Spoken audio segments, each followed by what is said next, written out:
Hey, the second to last reaction video to something Nostalgia Critic. And of course, for this month, Nostalgia-ween. And yes, you read the title, you know which Nostalgia Critic video I'm reacting to. Yep, the Nostalgia Critic's review of The Nightmare Before Christmas. And golly, throughout this month, I've been reacting to a good chunk of videos that have to do with The Nightmare Before Christmas.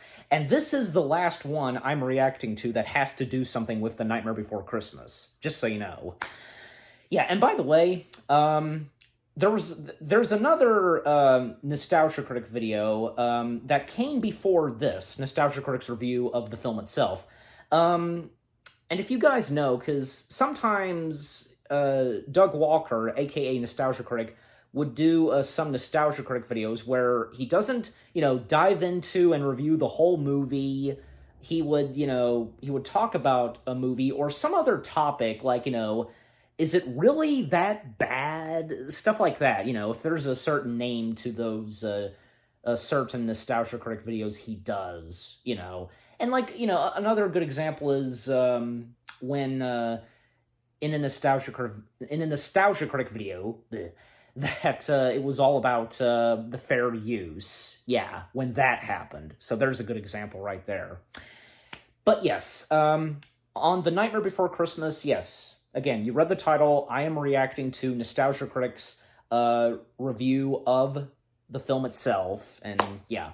And I'd like to point out, I have seen this Nostalgia Critic video before, but it has been quite a while since I've seen it, and I remember a good chunk of it, but again, it has been a while since I've seen it, and even, when I was considering and planning to react to it, there was at one point where I thought I wasn't going to react to this after all, but then just a little bit later, and not for long, I was like, okay, I need to do this, yeah. So, hence, you're watching this, and yeah, this is what I'm reacting to. Again, the second to last Nostalgia Critic video I'm reacting to for this month, and of course there's going to be one more after this. So, yeah. So, obviously, yeah, the Nostalgia Critic, Doug Walker, has said some nice things about this film.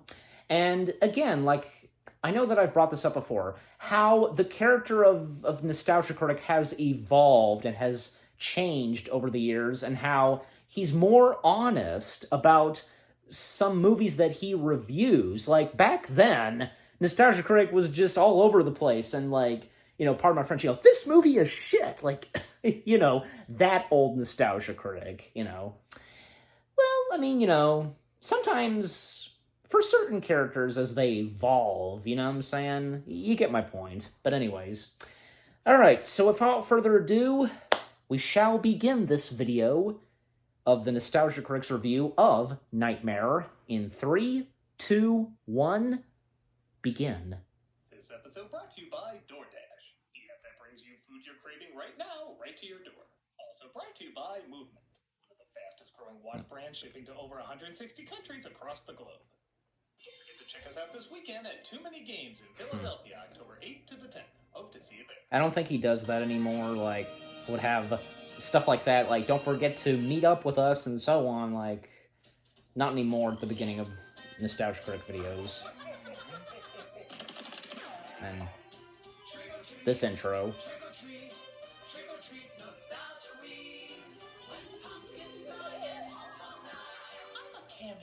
You know what this intro is a reference to? Leave a comment. I know. It has to do something with Donald Duck.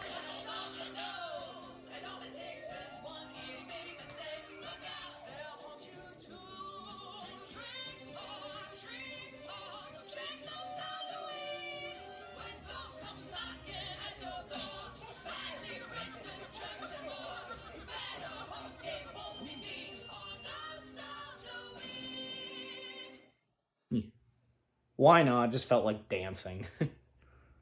Hello, I'm the Nostalgia Critic guy, remember? So you don't have to. And welcome back to Nostalgia Week. We've talked about Nightmare Before Christmas a few times on this show, but never done a full And done an intro. Since over the years I've discovered this new thing called liking stuff, I decided this Nostalgia-ween is the perfect time to do it. Yeah. Only a modest success when it came out in 1993, The Nightmare Before Christmas has exploded into one of the most popular icons associated with Halloween, and yes, even Christmas.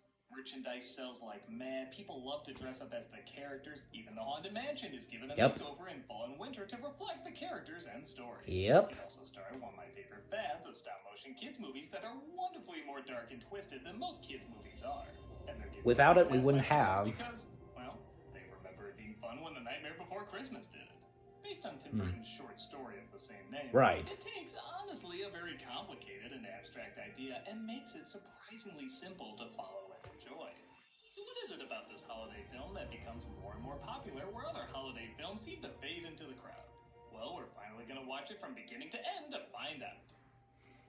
This is Halloween, or is it Christmas? This is Tim Burton's The Nightmare Before Christmas. More Halloween to it. First off, let's address the biggest misconception. This is not a Tim Burton-directed movie. Yep. Henry Selick, who would direct another stop-motion masterpiece with Coraline, is the man who called the shots, but the studio insisted Tim Burton's name had more of a draw, and seeing how his spiraled fingerprints are all over it, I think that's fair. Yeah. It should also be pointed out that the opening it's his creation. His baby. But in the soundtrack, it's Patrick Stewart. Yep. The narration.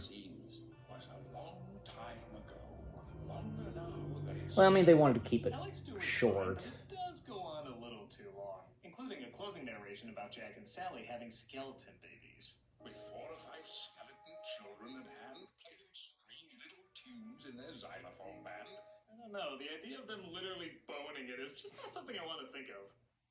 We opened in the land of Halloween Town with, I think we can all agree, the most memorable song in the movie. Yep. Though I always saw it as a warped version of the Home Alone theme.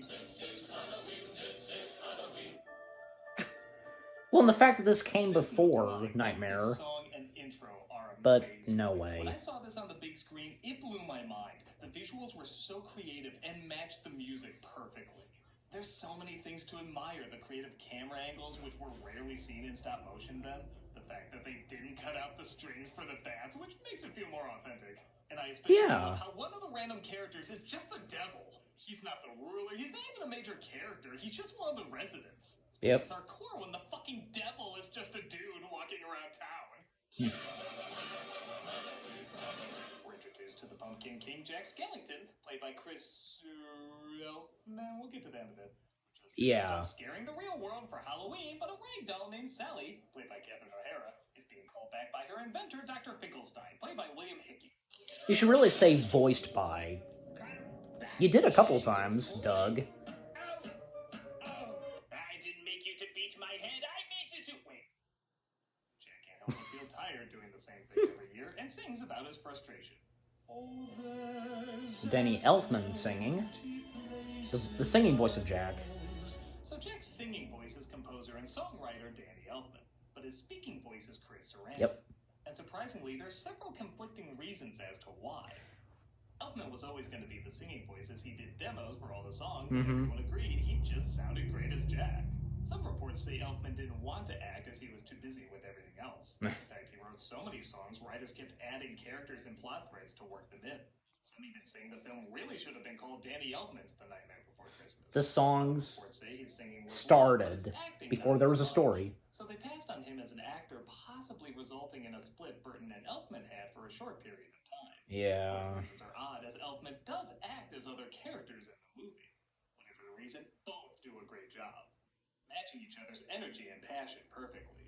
Christmas time is buzzing in my That happened in a couple of Disney movies. Speaking voice and singing voice. Sally finds she'd give her right arm to get her right arm. I made you with my own Hands. You can make other creations. Something a lot of people pick up is that the dialogue in this film is not quite like other Disney movies. No. Keep in mind, this is just around the time Aladdin came out, and animation in general was trying to hit both adults and children. This dialogue is not really trying to do that. Nope. It's trying to be simple in the hopes of being more timeless like the Rankin Bass specials. And it works, but it does throw a lot of people off. There's no pop cultural references, in-jokes, or hidden adult humor. It's a very basic what you hear is what you get, which sometimes results in lines that don't always sound the most natural. You know, the fact that Nightmare was inspired by the Rankin and Bass stop motion. That was a normal thing we just said. But that's also part of the charm. For such a strange idea with strange-looking characters, it's easily digestible. Like, this concept of trees holding different holidays sounds feasible after watching this, but imagine explaining it in a way that both adults and kids could follow easily. It's probably trickier than you think. Some of these concepts and ideas are so imaginative, a simpler way of telling them makes the most sense. Speaking of which, Jack is sucked into Christmas Town and is blown away by what he sees. What's this? In here, they've got a little tree. How queer! Well, we found the line every kid's gonna snicker at whenever they sing it. Little cozy things secure inside their dreamland. And we found the out-of-context picture that'll get me snickering whenever I see it. Bad touch. After seeing the creepiest Santa shadow, Sally poisons her inventor again by sneaking Harry Potter classes into his soup. Jack's breath overpowered any odor. Wormswort. After she tricks him into drinking it and giving him just assuming a popular gift, if not get on that internet. Jack returns home and calls a town meeting. Oh, I'm sure it is. It is a gif. Even death is invited. Between him and the devil, Christ, I expect to see Christ in the background next. This is a thing No. called a present. The whole thing starts with a box. No, that gift is from 2006. It's a dick in a box joke. This Christmas sounds fun. Though they all seem excited, they don't seem to get what makes Christmas so special. And neither does Jack, for that matter, who obsesses over what it's all about. There's got to be a logical way to He's- explain this Christmas. Jack tries his Know if you best. turn on either one Netflix Christmas rom-com, you'll be even more confused. Interesting reaction. But what does it mean? What does any of this have to do with Jesus? That could be the thumbnail that I just did. Figure out how to What get does it down from her mean? tower.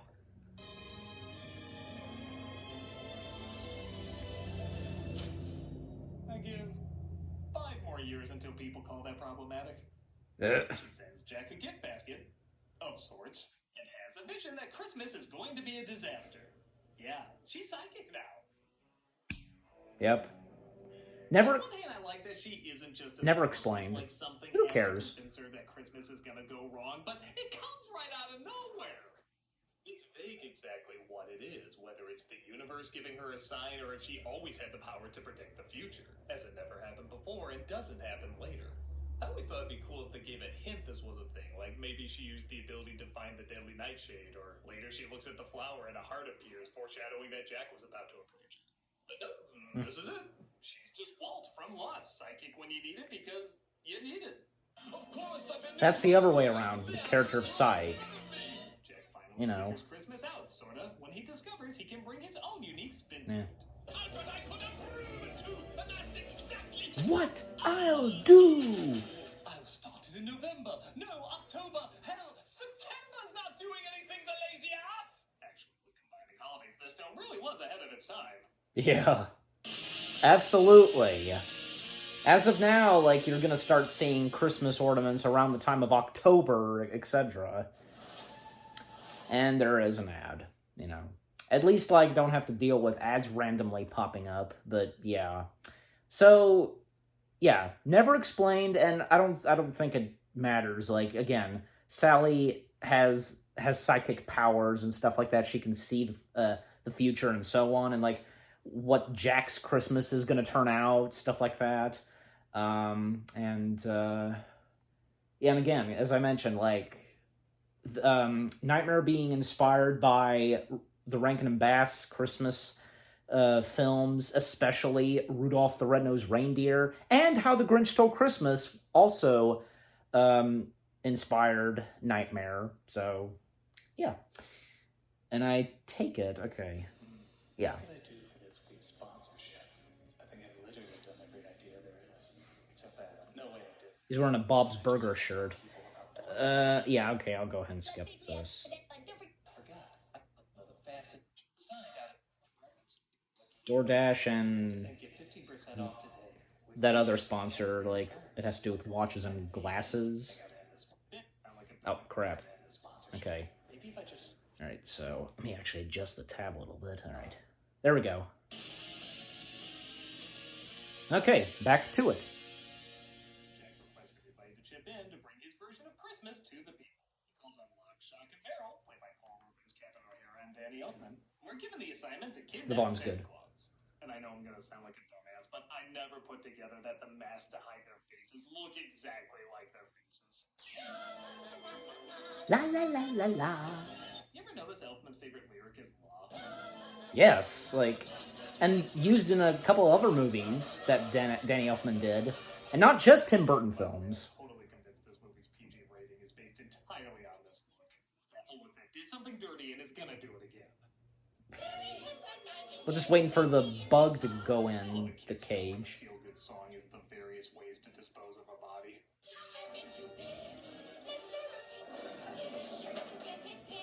I don't want to know how he gets his kicks after Santa's been chopped up, but I'll assume he gives this look. Sally tries to warn Jack what should have been warned to Kirk Cameron. His vision of Christmas is going to be a disaster.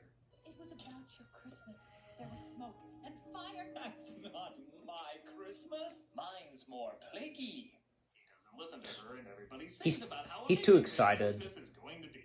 These And he's really still trying. crack me up. I especially love how I think one of them is the Max Shrek logo from Batman Returns. Yeah, did this Burton property sell enough toys for you? They be impressed. I am a genius. That's literally how Grey Proops talks before every taping of Who's Line. Just as Jack gets Christmas ready, Santa is abducted and brought to him. After he's taken away, Sally sees the scientist has literally made a new lady friend for himself. Yep. Have conversations worth having. That part of my brain stopped me from peeing. And Carrie!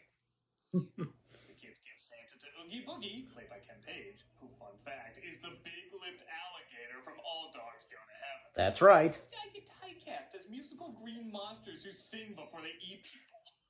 Well, Oogie's not really green, it's the neon lighting, you know, the black lighting that's This song is a good change of pace, as most making him of the look coloring green, you know. Christmas Town. So it's pretty nice to get a scene that's still dark, but has bright, vibrant colors as well. I'm going to do my stuff. What are you going to do? I'm gonna do the best I can. Okay, that's a different Christmas movie right there. Oh, God. Jack gets ready to head out as the literal Two-Faced Mayor, played by Glenn Shaddix, oversees the flight. Oh, yeah, he just now says his name. Saw before Zero's nose can light up and lead the way. See, out of nowhere, Sally's psychic subplot, the dog figured it out. I sense there's Because he now said Glenn Sheck's name, like, you know, the voice of the mayor. That's not making things better. I feel like most people agree that Sally's song is the weakest of the musical numbers, which is a shame because it's not really a bad song. No. It's just slow, sung a little awkward, and grinds the film to a halt. All the momentum of a few seconds ago... Sally needed a moment Sally like singing that. How we already know she feels. On the other hand, though, this is the closest we have to a love song, and again, there is something cool that's about how the person she loves will seemingly never love her back.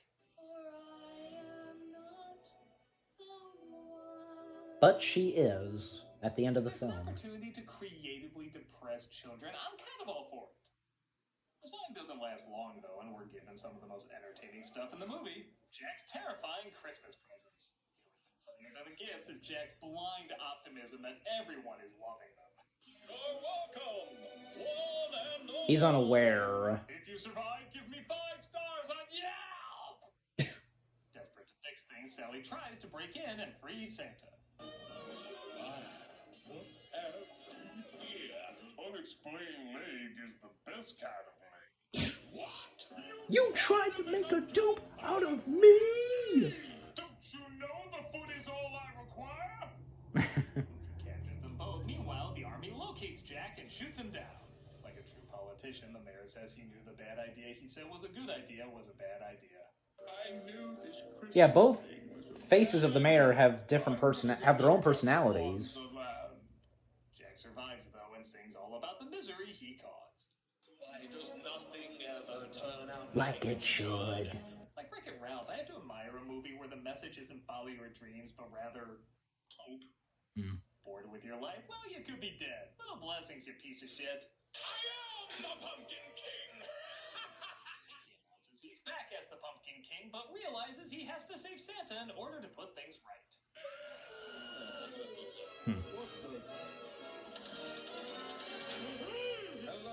Oogie. How the hell'd you do that?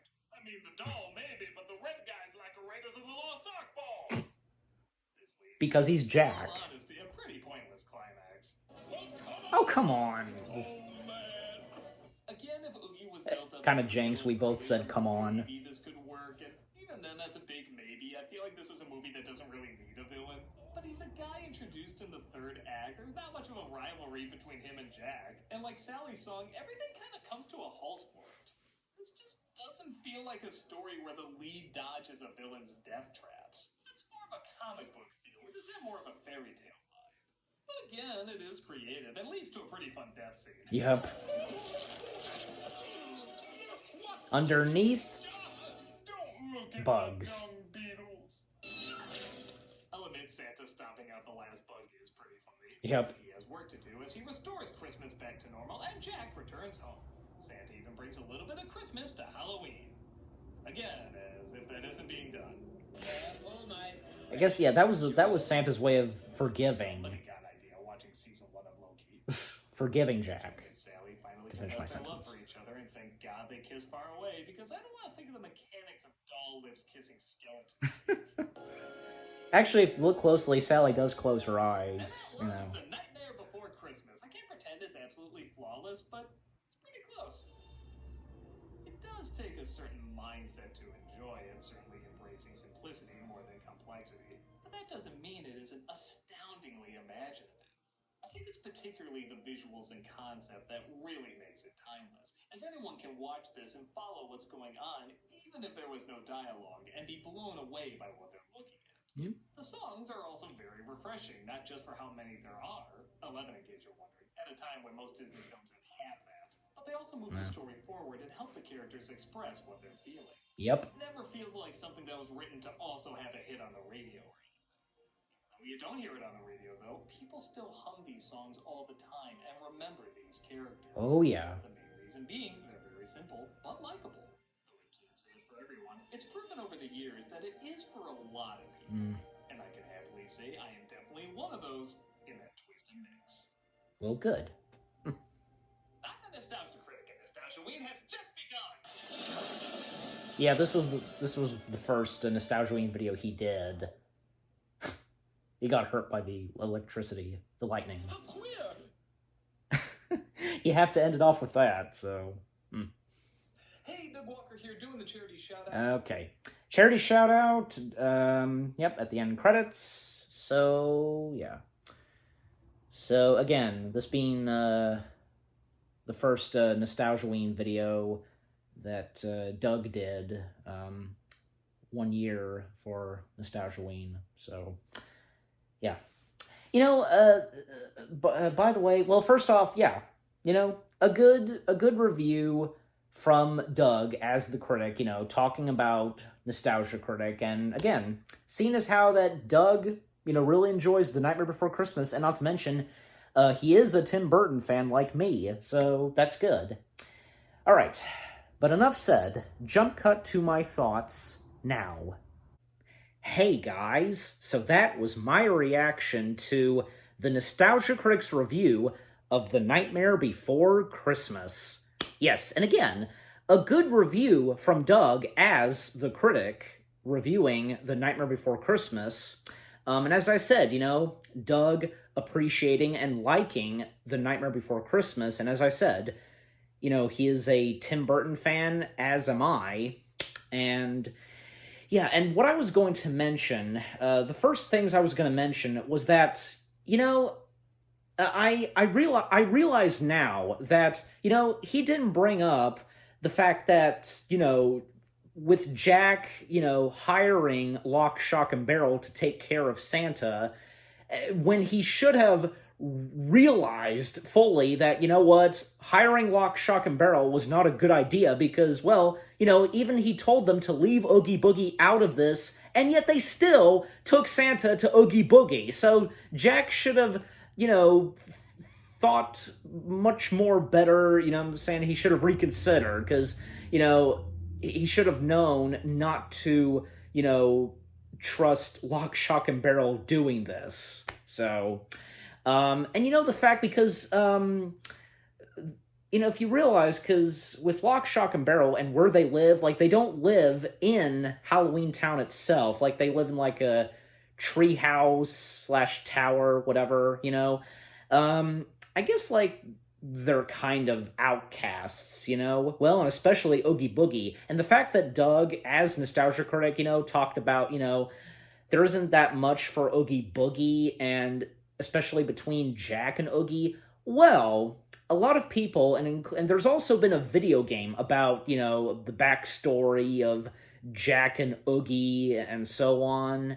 And, yeah. And again, like, of course, Doug mentioned the fact that, because Henry Selick directed Nightmare, and, and while this had Tim Burton's name all over it, well, again, it's his creation, and it's his baby. He's the author, technically, of The Nightmare Before Christmas, because that's the thing, and as Doug mentioned, that, Tim Burton first wrote this, like, on a book and a poem and so on. That's where it all began for Nightmare. That's how it first started and what Tim Burton did with The Nightmare Before Christmas until, years later, and when, his directing career kicked off, he found out years later that Disney still had the rights to make, the Nightmare Before Christmas into a movie, a feature film, and thus,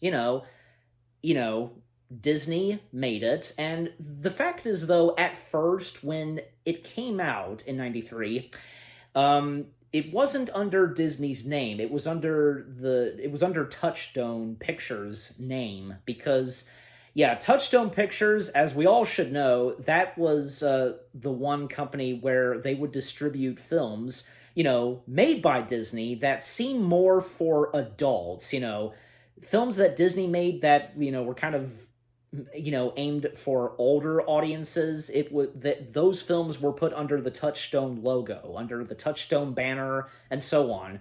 From films like, say, Three Men and a Baby, Splash, with Tom Hanks, Who Framed Roger Rabbit, I think Dick Tracy, yeah, and Nightmare Before Christmas.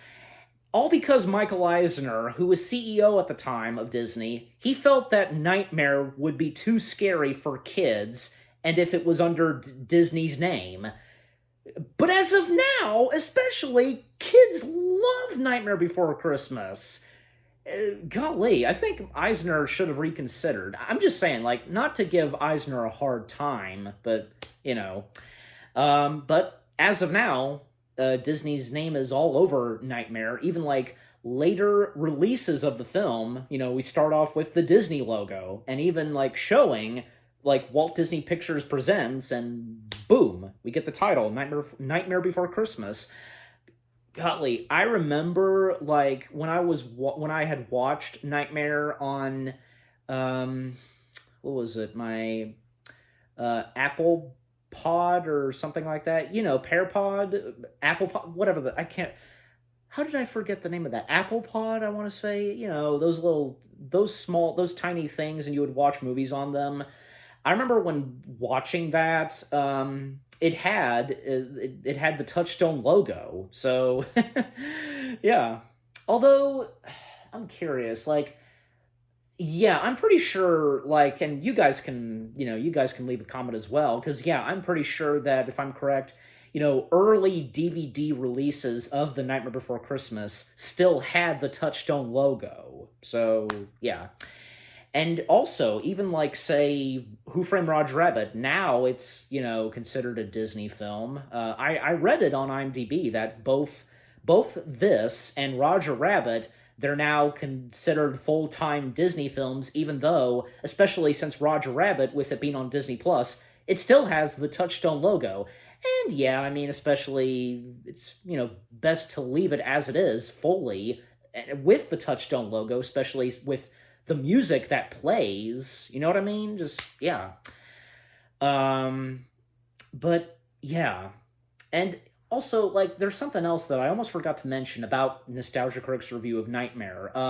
He didn't mention the part with the Easter Bunny. He didn't mention that at all, because that was funny. That was really funny, and the fact that, Jack was pissed at Lock, Shock, and Barrel, and he just, stretched his mouth, and we saw his teeth and tongue. Oh, that's an epic shot right there of Jack, because Jack, I tell you, because, he's one of the few characters in this film where he's got so much facial expressions to him, especially since at the time when this is made, how they did the stop motion, changing their faces, they all had different heads, but especially up to say Corpse Bride, stop motion evolved, the making of stop motion, I should say, and how they did the stop motion, and with changing faces, even as of now, I've also seen this with a couple of Artman films, especially with Pirates Band of Misfits, just take out the mouth part and change it with another one. So yeah, I tell you, the evolution of the making of stop motion, and how making stop motion movies have evolved and have become much better, and as Doug mentioned, as Nostalgia Critic, the fact that after Nightmare, years later, we would get more stop motion movies that are just like Nightmare, and as he showed, Coraline, Paranorman, Corpse Bride is another one too, and Frankenweenie. All those type of stop motion movies, obviously, they took inspiration from Nightmare Before Christmas. So, yeah. Nightmare Before Christmas is what started it all for those type of stop motion movies that would come years later, and we would all enjoy and love. So, yeah. But overall, again, Nostalgia Critic's review of The Nightmare Before Christmas, really good, and yeah, what Doug, as Nostalgia Critic, had to say on the film, very well done. Yeah, and again, because he really loves and respects Nightmare, and that's a good thing. So what about you guys? What did you think of the video itself? What did you think of my reaction? Leave comments, and give this reaction video a like, as always. So, with all that being said, thank you very much for watching. I hope you guys enjoyed my reaction to the Nostalgia Critic's review of The Nightmare Before Christmas. More reaction videos are on the way. They're going to be awesome. Keep looking forward, and I'll see you guys in the next video / reaction. Take care, and peace out.